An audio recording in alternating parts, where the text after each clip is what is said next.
Hey, what's going on everybody? It is Mr. Buddy here, and today I'm going to be doing a very long and spoiler-filled discussion about Pokemon Sword and Shield story. Now, you guys probably know this, but I am somebody who really values and cares about the story in Pokemon. I know it's not like 1000% amazing or Oscar winner caliber or anything like that, but I really do, over the past, 8 generations, just all the characters and the lore and the story we have, I really enjoyed that out of Pokemon, and so I thought I would just today do an entire lengthy scriptless discussion talking about my overall thoughts about Pokemon Sword and Shield's, really story, characters, and I guess kind of lore in general. Now, one big thing before we get started, there is going to be massive spoilers for the entire story of Sword and Shield and the post-game of Sword and Shield. So if you've not gone through the story, keep in mind that there are going to be massive spoilers. I cannot say that enough. So with that in mind, let's jump right in here. Okay, so the first thing I want to talk about is Hop. So I have a list of all the characters here. I'm just going to try to go through them one at a time. Kind of go through and talk about him a lot. So the first character we have is Hop. Now, I feel, people are going to hate me for this, but I didn't really enjoy Hop as much as I wanted to. And I think the reason for that is that, to me, he kind of felt like a combination of How and Barry from Sun and Moon, Barry from Generation 4, in the sense that the How element is that Hop feels like he has this destiny. He feels like he has this purpose of what he has to do. Kind of like how How felt like he had to become strong enough to be a kahuna. Hop feels like he has this destiny where he has to live up to his older brother Leon, who is the champion. And so, all throughout the early part of the game, you are constantly being berated by Hop, saying, "The legend of Hop, this is how it begins. Here's everything I'm going to do, rival. It's a shame you're gonna lose to me," and it gets almost insufferable, and I think that's where the Barry from Generation 4 part comes in, because Barry was very eccentric, and to me, this is my own personal bias, I don't like super eccentric characters like that, in media, and so having Hop run up to me and say, "Oh, come on, we gotta go, my champion legend awaits," that, excuse me, that was just a little bit too much for me, and so it kind of felt like throughout the story that was being put very much in your face the entire time, to the point where it just annoyed me a little bit. Now, about halfway through the story, Hop gets beaten by one of your other rivals in the game named Bede. Now, we'll talk about Bede a little bit later. He's kind of like the jerk rival. He's actually probably one of my favorite characters, but once again, we'll talk about him later. So he gets beaten by Bede, and then through kind of the middle portion of the game, he just becomes a mopey mess. The Hop that you thought was really annoying and extroverted and out there suddenly does a 180, and so that part of it, something hit me right in my soul, or at least what I think is my soul, and I actually felt kind of bad for Hop. I actually felt kind of bad that, okay, so he had this dream and then he just got struck down. And I guess from that point on, he just sort of, in my opinion at least, fumbled along in the story until he reached the end, and then he just kind of accepted his fate that I'm never going to be the strongest trainer. And so in the post-game, sorry, I'm skipping through a lot of the plot beats and stuff, but at the post-game, he decides, I'm never going to be the strongest trainer, so I am going to be a Pokemon professor instead.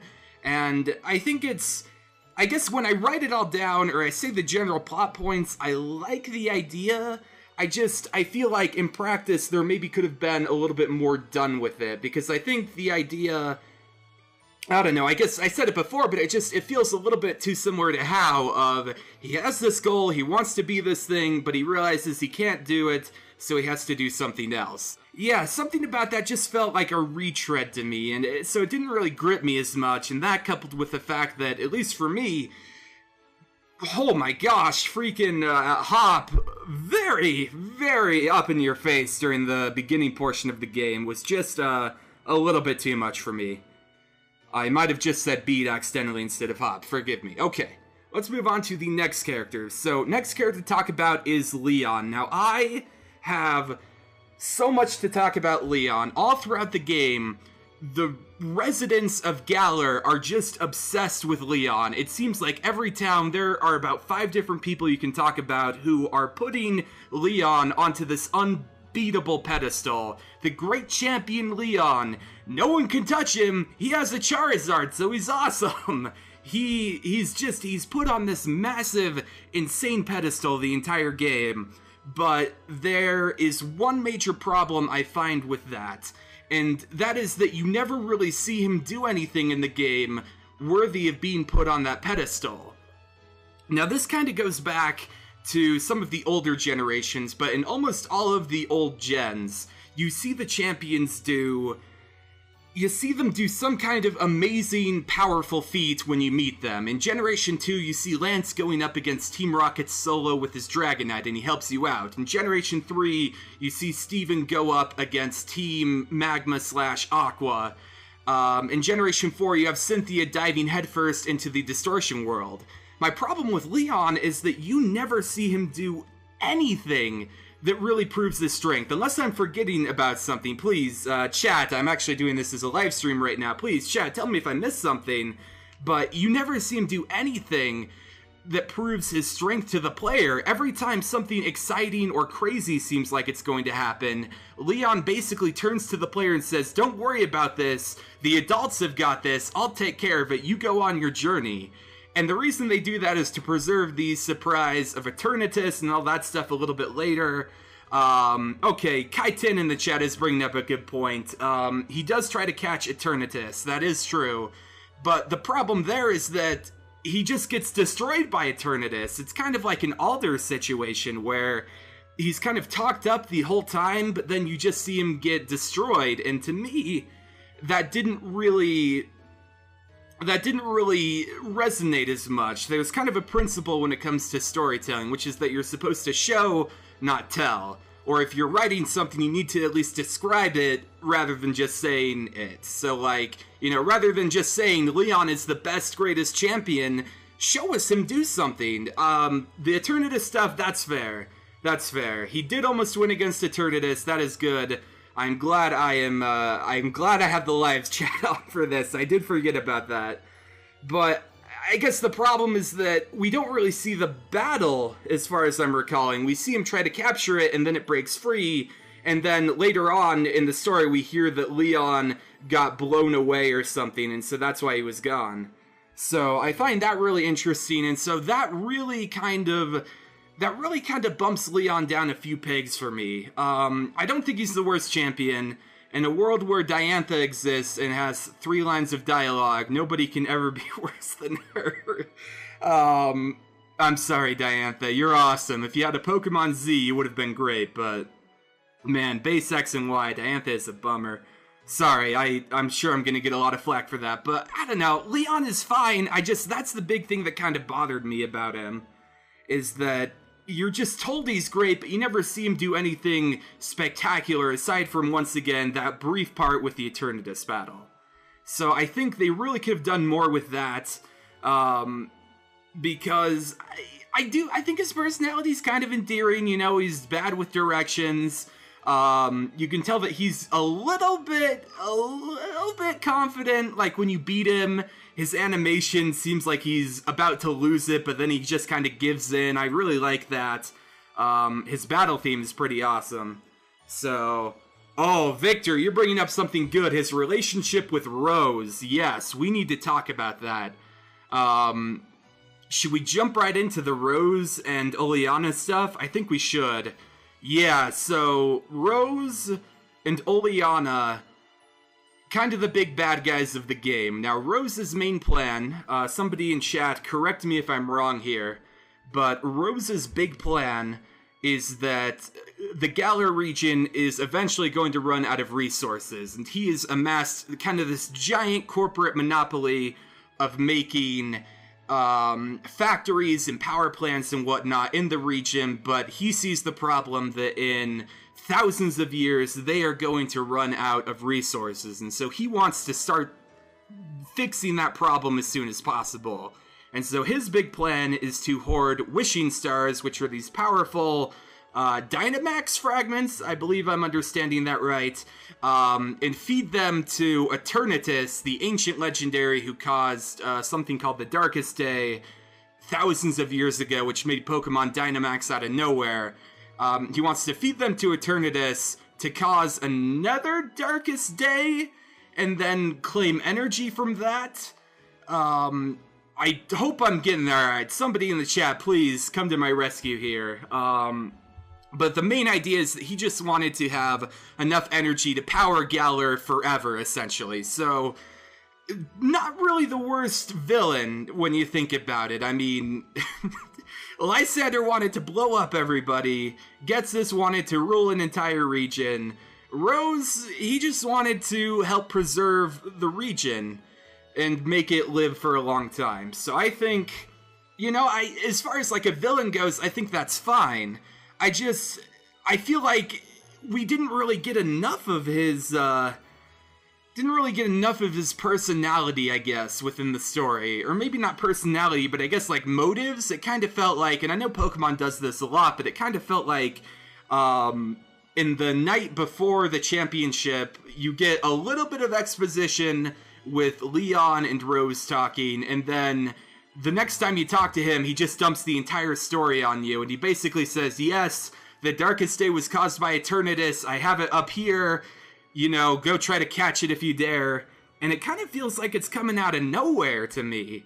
I feel like in other Pokemon games, there's usually, like, they set up the legends a little bit more, and this isn't mainly about Rose, but I feel like they really could have made Eternatus, I guess, more present within the story.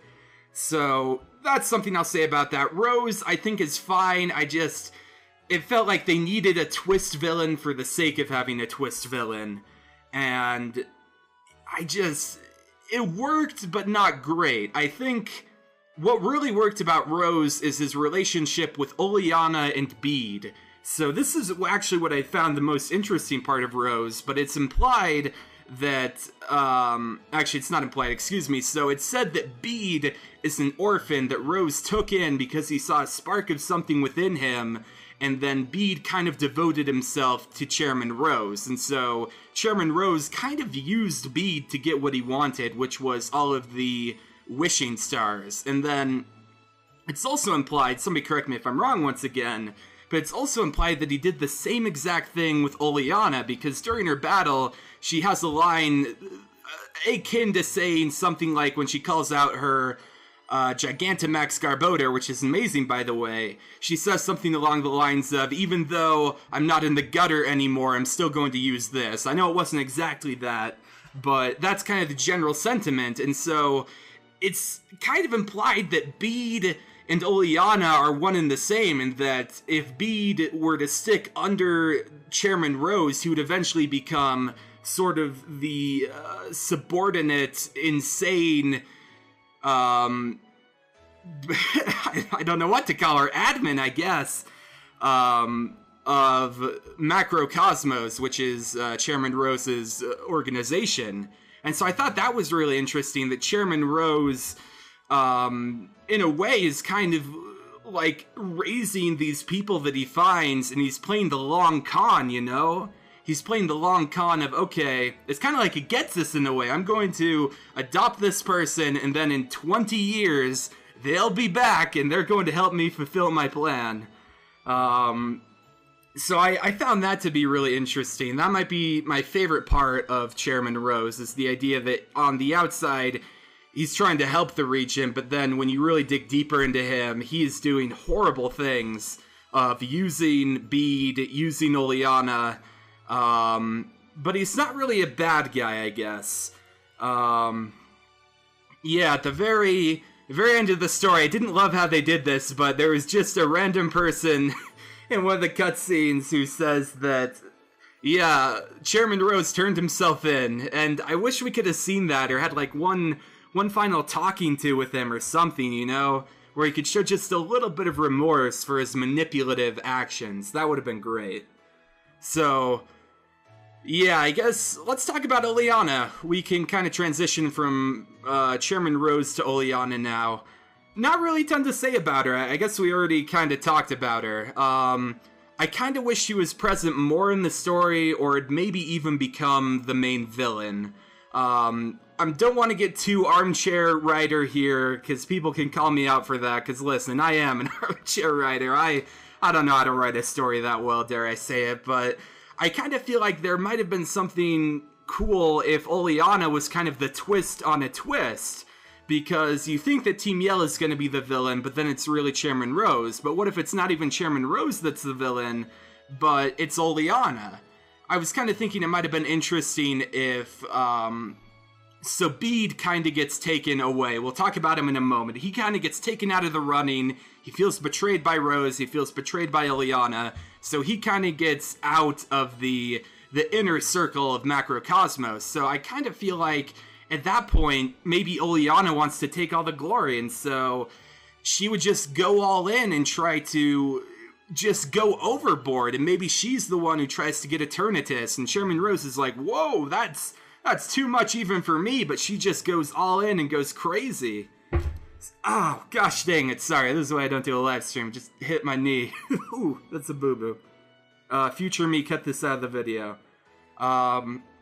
And so I wish that she was like the big bad, I guess. She does snap, that is a good call. She does snap at the story, and it is an insane expression she wears. It's crazy. She goes absolutely crazy. But I guess she just felt a little bit... She kind of felt like an admin for the sake of being an admin. And I wanted her to be a little more present. Because the impression I got when I was playing through is that she kind of calls the shots. I thought that she was going to be like a puppet master almost.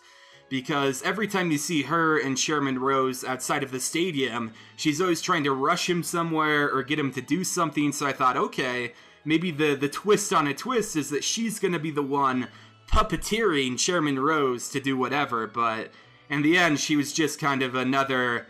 a stray child taken in by Rose, is what I'm assuming. I don't know if that's confirmed. So, alright. Sorry, looking down the list here, we got a lot of stuff to talk about. Let's talk about Bede. So, Bede is probably... He might be my favorite character. There might be one other character who rivals him, but Bede might be my favorite character in this, because it actually seems like he's the one who goes through something of an arc. Something that we haven't seen before. So Bede, if you don't recall, he kind of looks like an elderly grandmother, white curly hair, gigantic pink jacket, and he's a total jerk. So he was a stray child taken in by Rose, put into Trainer Academy, and then Rose kind of uses him to gather wishing stones, and then Bede also thinks he can become the champion, pay back Rose, do all that stuff, get the glory he wanted. So, yeah, during the story, you battle him a few times. He's a jerk. He has the mean aura that everybody apparently wants in Pokemon, right? He's got the smug silver/blue energy that people crave. And, yeah, eventually it gets to a point where he goes too far. He tries to destroy a mural in... I forget the name of the town, forgive me, somebody back me up here. He tries to destroy a mural to get wishing stars. Chairman Rose comes in and just banishes him. He's out of the tournament, and at that point, you get Opal, another one of my favorite characters, who is the Fairy-type gym leader. She comes in and she takes Bede under her wing, and that essentially... gives him a little bit of a turn in a different direction than the obsessive, must-please Chairman Rose path, and so he learns to become somewhat more understanding, I feel like. It reminds me a lot of Silver, actually, from Generation 2. Maybe a little bit less intense. Silver was insane. In a good way, I like Silver. And so eventually he becomes a gym leader, and so I think that's a really cool... thing to do with the rival. You have your elderly grandmother character come in, teach him the right thing to do, and then he acknowledges that it's hard. You see him a few times saying that he can't get the handle on fairy-type Pokemon, and I really dig it. I think it's a cool story.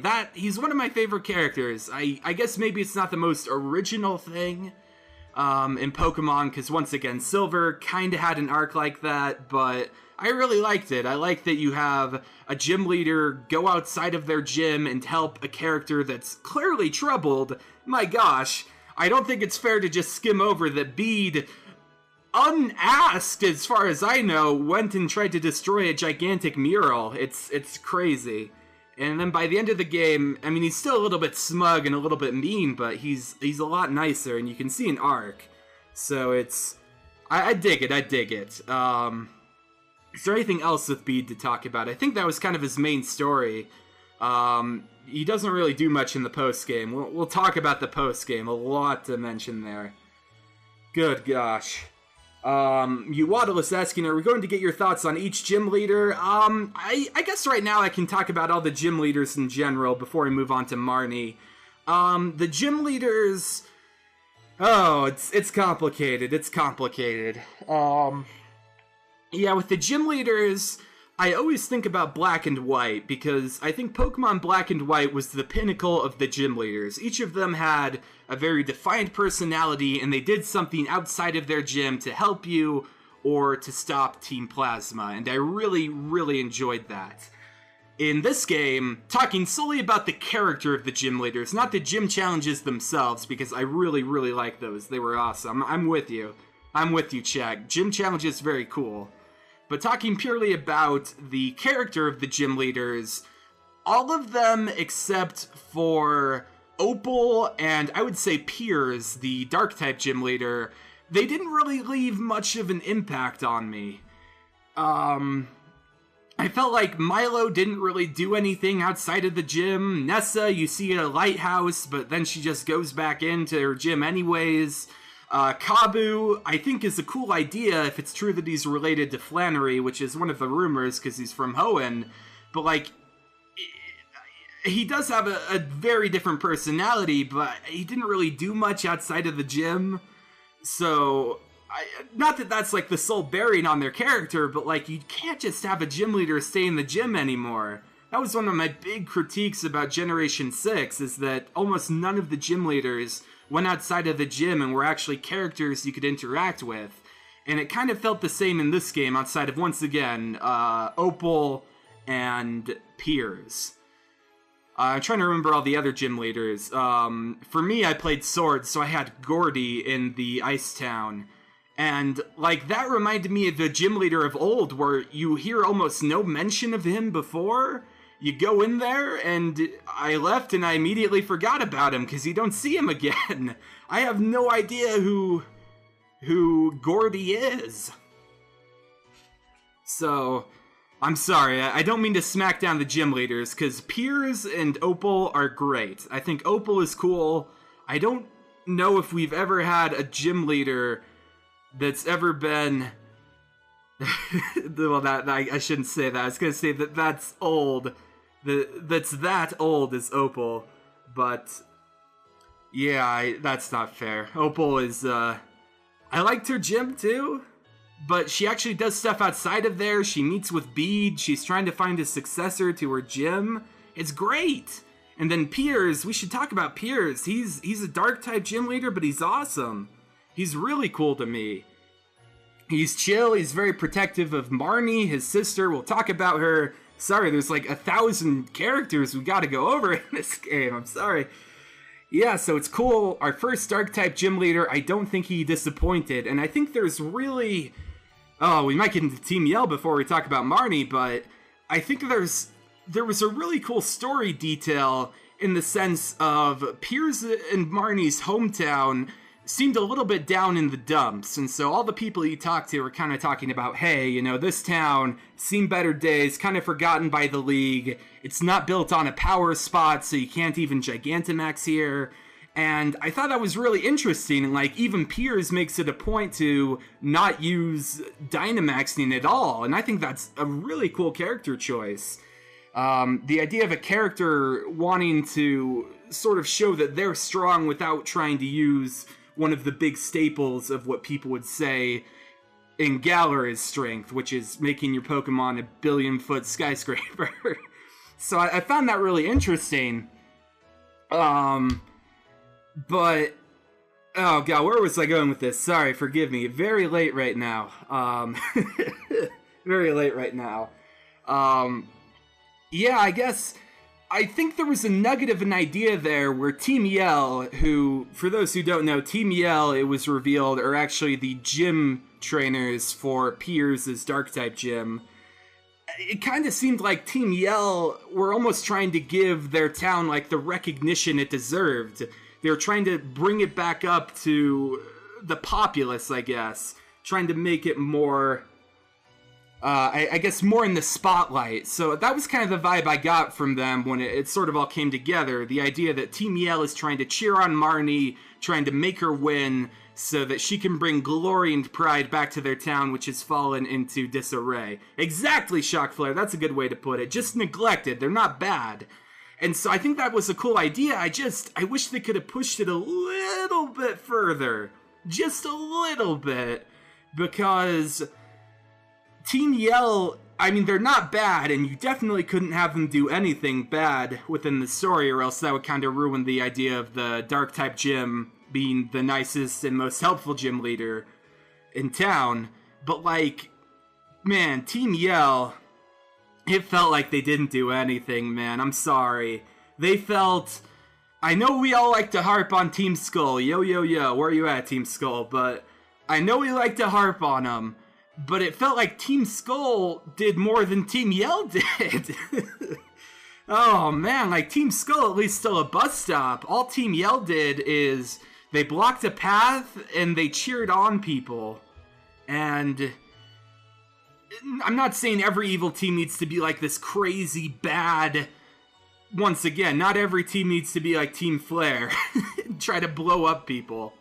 But yeah, Team Yell, I guess I wish they did a little bit more, or we dove a little bit more into, like, their challenges as a town, or I guess kind of what they were going through and why they wanted to bring the town back into the spotlight, because you kind of get the gist of it, but I feel like there was more they could have unearthed there to make them really cool, because even if they had just the same exact actions they did in the main story, but there was maybe a cutscene or two where they were talking about just how the town used to be really lively, but then it fell into disarray when all of the Dynamaxing spots popped up, and so they're trying to make the town get its glory back, its recognition. That would have made me care about them a little bit more, and I guess it's implied that that's what they're doing, but it's not technically stated, so it's hard to say if that's why they're doing it, or if they have so much team spirit for Marnie, who is from the town, that they want to cheer on, so...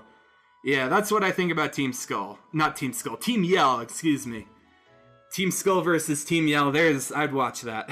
I'd watch that. Team Skull would win. Don't at me. Actually, they might not. Don't at me. Don't at me. Okay. Looking down the list here, I think we've talked about almost everybody. Okay, here's somebody we have to talk about. I don't want to talk about them. I feel like I just keep saying that all these characters are okay and they could have been better. Let's talk about Professor Magnolia and her assistant, Sonia. Professor Magnolia, I'm sorry, she's superfluous to the plot. It's said that in the past, she was the one who figured out all the Dynamax stuff. Very cool, very cool.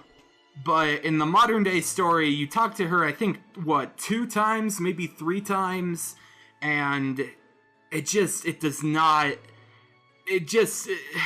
don't know what it is, but it kind of feels like Pokemon professors in modern Pokemon games are getting less and less relevant to the plot, because in Gen 7, Hala is the one who gave you the starters, and he's the one who kind of sends you on the trial journey. I guess Kukui's setting up the league, but it really feels like Hala is the one that kind of gives you that initial propulsion to go on it. And in this, in Sword and Shield, you have Leon who gives you the starter. You don't even have Magnolia give you the starter. And yeah, she was just kind of there. It felt like she was there to pass the mantle on to Sonia, which is fine. I don't really have enough to say about Sonya. Once again, a character that I really enjoyed her. I thought it was cool that she's kind of going on this adventure to figure out the long-forgotten mystery of the sword and the shield protectors of Galar. I think that's cool. Yeah, Kaiten, exactly. It was Sonya coming of age. Exactly. That was her story.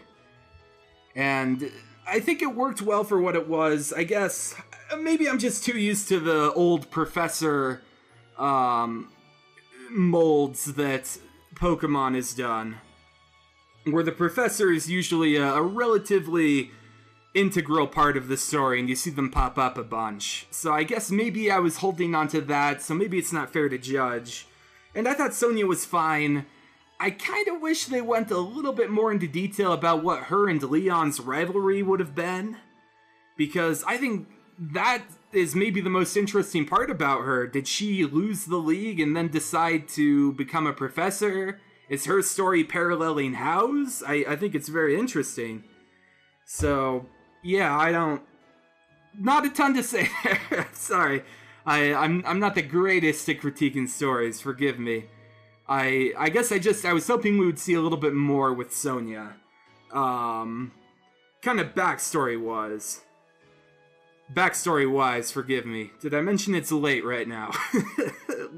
Late right now, and, did I mean hop? What did I say? Did I not say hop? I need to cut a lot of this out, aren't I?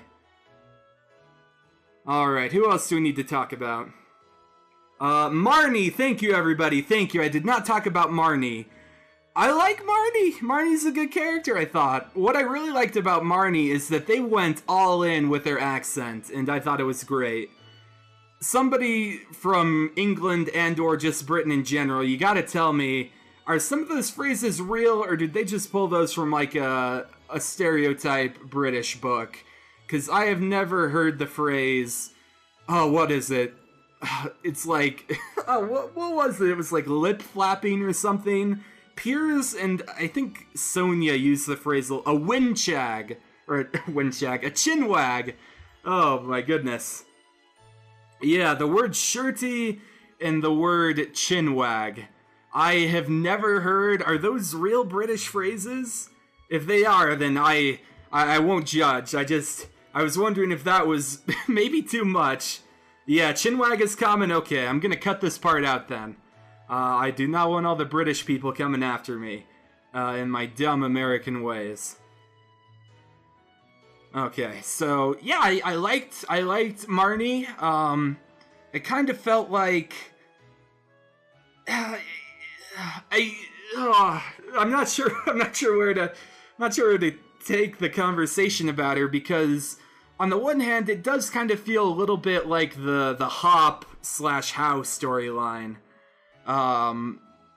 In the sense of she's trying to win, she's trying to gain glory for her town, for Piers, but she ends up losing, and she just kind of accepts that, and then she becomes the gym leader, which I think is cool. But on the other hand, I mean, she is kind of standing up for herself a lot more than Hop does, and she's trying to call the Team Yell Grunts off. I enjoyed her. I thought Marnie was okay. One of my top 5 characters this gen, that is for show.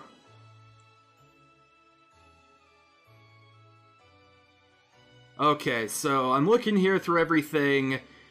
Should I talk about just the story in general? I feel like we kind of hit on all of it, so we don't really need to go too far into everything. You know, Chairman Rose wants to give Galar energy forever. He's awakening Eternatus. The only one who can stop Eternatus is Zacian/Zamazenta, and so you get to awaken them. Very good, very good.